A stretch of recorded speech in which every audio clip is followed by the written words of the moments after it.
اس کے علاوہ اور بہت ساری چیزیں ہیں جو ہمیں ایسی کرنی پڑتی ہیں کہ جو پاپولر چیزیں نہیں ہیں، اور کبھی کبھی ہمارا حوصلہ خراب بھی ہوتا ہے کہ اچھا چلو پھر اینا دی مان لینے ہیں۔ تو مجھے بتائیے کہ ہمارا اگر حوصلہ خراب ہو کہ صحیح چیز پہ ہم سٹینڈ نہ لے پائیں تو کون ہے جو ہمارا حوصلہ بڑھا سکتا؟ کبھی ہوتا ہے نا، ہر بندہ چاہتا ہے کہ دوسرے اس سے خوش ہو۔ جب مجھے کبھی لگتا ہے کہ یہ بچے خوش نہیں ہوتے مجھ سے تو میرا حوصلہ پھر گرتا ہے نا، میں کہتا اچھا چلو تھوڑی اینا دی مان لو پھر۔ لیکن ایسا ہونا چاہیے؟ نہیں ہونا چاہیے نا۔ تو پھر ہمارا حوصلہ کون بڑھائے؟ میں آپ کو بتاؤں کہ یہ کام جو ہے یہ جس میں ہم بہت سارے پاپولر ڈیسیژنز نہیں کر سکتے، ہمیں ڈیسیژنز کرنے ہیں وہ جو کتاب میں لکھاتے بھی ہیں، اور پیرنٹس پھر ہمیں کہتے ہیں چلو ڈاکٹر صاحب تسی اینا نو انج نہ کرو، ایدے تو بغیر گزارا کرا لو، کمپرومائز کر لو۔ مثلا ایک ہے یہ کرائم پیٹرول جو پروگرام پیشنٹ کو ہم دکھاتے ہیں، اور ہمارے پیشنٹ نہیں دیکھنا چاہتے۔ اس میں جس بھی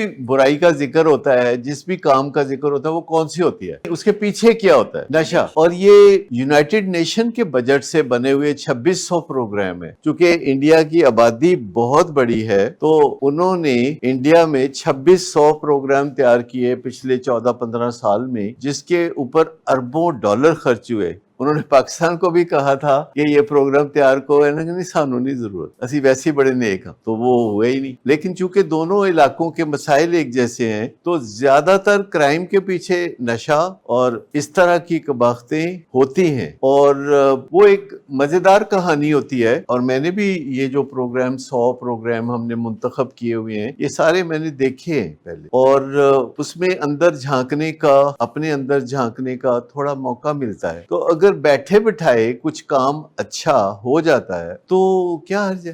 اور اس کے پیچھے ایک ڈیزائن ہوتا ہے کہ یہ مقصد ہے، کوئی چیز بار بار ہوتی ہے، ایفیکٹو طریقے سے ہوتی ہے، اور کہانی بہت بہترین چیز ہوتی ہے کوئی بات سمجھانے کی۔ کہانی کے ذریعے ہم بہت باتیں سمجھ پاتے ہیں۔ ہم عام طور پر یہاں جو کتابیں لکھتے ہیں وہ بھی کہانی ہوتی ہے۔ یہ انمول ماں تگڑی ماں ایک کہانی ہے، اور سچی کہانی ہوتی ہے۔ اسی طرح انمول باپ مینارہ نور ایک کہانی ہے۔ قصہ چہار درویش عرف میاں بیوی لڑتے کیوں ہیں، یہ ایک کہانی ہے۔ تو کہانی کے ذریعے بات کو بیان کرنا، اور میں آپ کو بتاؤں کہ کہانی سیکھنے کا ایک اتنا زبردست طریقہ ہے کہ یہ ہمارے لیے بھی سیکھنے کا بہترین طریقہ ہے۔ آپ کو پتہ ہے کہ آپ کی ایک کہانی ہے جو فیملی پہلے دن آ کے ہمیں سناتی ہے۔ آپ کو پتہ ہے نا کہ ایک کہانی ہوتی ہے جو فیملی آ کے پہلے دن ہمیں سناتی ہے، اور وہ اتنی جاندار کہانی ہوتی ہے، اتنی سچی کہانی ہوتی ہے کہ ہم اس کہانی میں پوری طرح سے